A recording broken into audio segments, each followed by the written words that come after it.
नमस्कार। इन खबर में आपका स्वागत है। सियासी रूप से आज काफ़ी हलचल वाला दिन रहा। एक तरफ मुकुल राय बीजेपी के राष्ट्रीय उपाध्यक्ष की अचानक घर वापसी हो गई। ममता बनर्जी की उपस्थिति में मुकुल राय और उनके बेटे शुभ्रांशु टीएमसी में शामिल हो गए। दूसरी तरफ ममता बनर्जी का हलकारा बन करके प्रशांत किशोर, जो उनके चुनावी रणनीतिकार रहे, वो शरद पवार से मिलने के लिए पहुंच गए, साथ में लंच किया। और इसके पहले एक और मुलाकात हुई थी, वो हुई थी महाराष्ट्र के मुख्यमंत्री उद्धव ठाकरे की अशोक चौहान और अजित पवार के प्रधानमंत्री नरेंद्र मोदी से। और यदि उत्तर प्रदेश की बात करें तो सीएम योगी, प्रधानमंत्री नरेंद्र मोदी, बीजेपी अध्यक्ष जेपी नड्डा और राष्ट्रपति से मिल करके वापस लखनऊ लौट गए। यानी कि इतनी सारी पॉलिटिकल हलचल रही। योगी और मोदी की मुलाकात और उसके निहितार्थ साफ है कि यूपी चुनाव की तैयारी चल रही है। लेकिन ये जो मुलाकातें और घर वापसी है, इन पे ज़रा गौर कीजिए। मुकुल राय का वापस होना, उनका ये कहना है कि बीजेपी में और भी लोग आएंगे, जो वहाँ की स्थिति है कोई नहीं टिकेगा।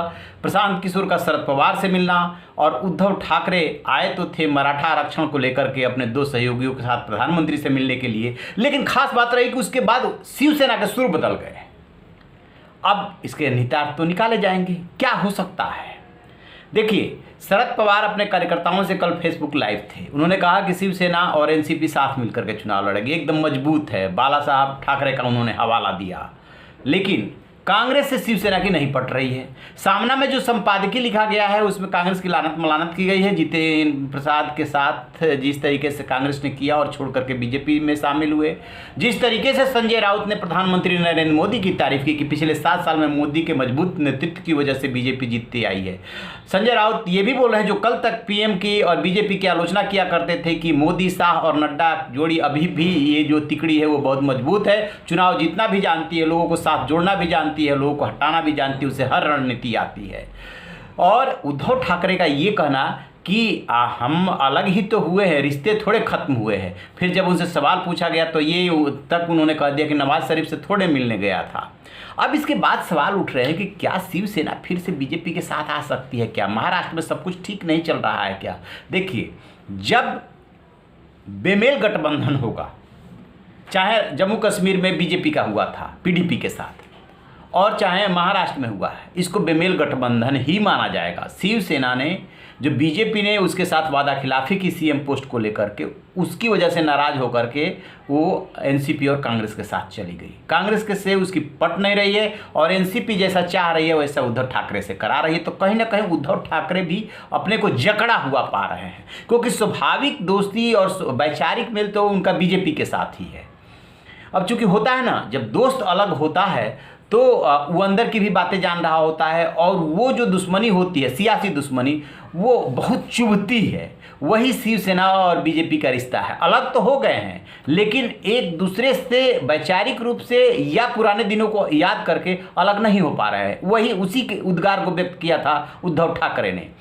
और अब जो शिवसेना तारीफ कर रही है, इसके मतलब होता क्या है कि जब आपको सामने वाले गठबंधन के सहयोगी पे दबाव बढ़ाना होता है तो आप ये दिखाने लगते हो संकेतों के माध्यम से कि हमारे पास एक ये भी विकल्प है, यानी कि बीजेपी भी एक विकल्प है, उसके साथ भी हम जा सकते हैं। अब बीजेपी की क्या मजबूरी है? एक एक करके उसके पुराने साथी सब छोड़ गए। कौन? अकाली दल चला गया, शिवसेना चली गई, उधर से उत्तर प्रदेश में ओम प्रकाश राजभर चले गए, ऐसे ही और भी दल उनको छोड़ छोड़ करके चले गए। तो ये जो कोरोना की सेकेंड लहर आई है और इसमें जो बद इंतजामी रही है, ऑक्सीजन के अभाव में जिस तरीके से लोगों ने दम तोड़ा है, जिस तरीके से लोगों की रोजी रोटी गई है, उसके बाद इसमें कहीं कोई दो राय नहीं कि प्रधानमंत्री नरेंद्र मोदी की इमेज की और बीजेपी को गारा झटका लगा है। अब ये लोग भी अपने को फिर से मजबूत करने की कोशिश कर रहे हैं। उसी क्रम में उत्तर प्रदेश की कवायद चल रही है, उसी क्रम में देश भर की कवायद चल रही है। वेस्ट बंगाल में चुनाव बुरी तरीके से हार गए, ठीक है कि आपने गेन किया, लेकिन जिस तरीके से ममता बनर्जी वहां से प्रतिक्रियावादी राजनीति कर रही है और जिनको आप तोड़ के लाए थे उनको फिर से वापस खींचने की कोशिश कर रही हैं। आपके कार्यकर्ता वहां मारे जा रहे हैं, आप कुछ कर नहीं पा रहे हैं। और इधर जो है यूपी में अलग दबाव बढ़ गया। अगले साल 7 राज्यों में चुनाव है, साल के शुरुआत में 5 राज्यों में चुनाव है, जिसमें कि उत्तर प्रदेश सबसे आपके लिए इंपॉर्टेंट है। तो ये भी फिर से जो है अपने को मजबूत करने की कोशिश कर रहे हैं। और उसी से इसको जोड़ के देखा जा रहा है। आपको याद है मार्च में एक बात आई कि शरद पवार की अमित शाह से मुलाकात हुई है, और अमित शाह से जब इस बारे में पूछा गया तो उन्होंने कहा कि कुछ बातों को सार्वजनिक नहीं किया जाता। उन्होंने उसको और रहस्य बना करके रखा। ये भी बात आ चुकी है कि कभी प्रधानमंत्री नरेंद्र मोदी ने शरद पवार जब उनसे मिलने गए थे तो ये ऑफर दिया था कि आप इधर आ जाइए, तो उसको शरद पवार को सूट नहीं कर रहा था, इसलिए उन्होंने उस समय मना कर दिया था। तो बीजेपी लगातार डोरे डाल रही है एनसीपी पे और शिवसेना पे, क्योंकि महाराष्ट्र की सत्ता जो उसके हाथ से निकली है वो उसे पच नहीं रहा है, और हाल के दिनों में वो कमजोर भी हुई है।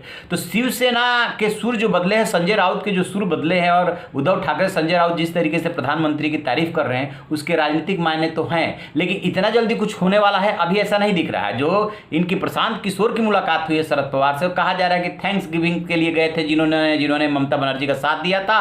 इधर वेस्ट बंगाल में आशातीत सफलता मिली है, उधर तमिलनाडु में मिली है, लिहाजा अगले उसके चुनाव के लिए 2024 के लिए जो गठबंधन तैयार हो रहा मन ही मन अभी, उसमें ममता बनर्जी और शरद पवार के लिए लॉबिंग की जा रही है। कांग्रेस लगातार कमजोर हो रही है, तो इसी क्रम में प्रशांत किशोर मिले। प्रशांत किशोर कह चुके हैं कि अब वो जो सियासी रणनीतिकार का काम नहीं करेंगे। पश्चिम बंगाल उनका लास्ट वो था जिसमें उन्होंने काम किया, अब आगे काम नहीं करेंगे। तो फिर वो क्यों मिलने के लिए गए? क्या सिर्फ ये शिष्टाचार मुलाकात थी? बिल्कुल नहीं। विपक्ष अपनी तैयारी कर रहा है, और जहां गठबंधन है एक दूसरे से जो नाराजगी है उसके मद्देनजर एक दूसरे को अलग संदेश दिया जा रहा है। बहुत ही घालमेल है, लेकिन राजनीति में पर्दे के पीछे जो हो रहा होता है ना, वो दिख नहीं रहा होता है, और चल रहा है, बहुत गंभीरता से चल रहा है। और जैसे ही सरफेस पे आएगा हम आपसे साझा करेंगे। आप रहिए न बेखबर, देखते रहिए इन खबर। Thank you.